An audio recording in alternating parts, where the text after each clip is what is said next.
Здравейте, аз съм Ива Арабаджиева. Аз съм Димитрина Гачева. Ние сме от Имотека. Днес ще ви представим комплекс от къщи, намиращ се само на няколко минути от град Пловдив, в подножието на Родопската яка. Комплексът се състои от 20 еднофамилни двоетажни къщи на калкан от два типа – тип А и тип Б, всяка на парцел от 350 квадрата.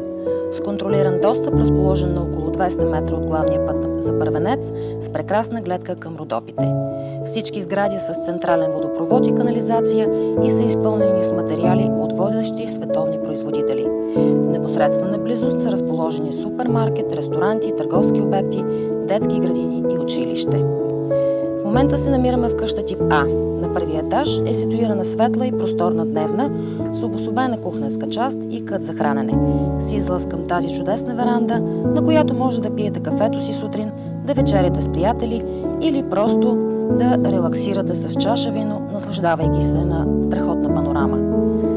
На етажа къщата разполага също и с помощно помещение, килер, както и с баня с тоалетна. Отиваме към втория етаж. На него са разположени 3 спални. Първата, която виждаме, е родителската, като към нея има за удобство на бъдещите собственици самостоятелна баня, гардеробна, както и излъз на тераса. Ето и другите 2 спални, като от тях има излъз и към тази чудесна панорамна тераса и още едно санитарно помещение. Под покриленото пространство, към което е осигурен достъп чрез таванска стълба, може да се ползва като допълнително складово помещение или за други нужди на собствениците.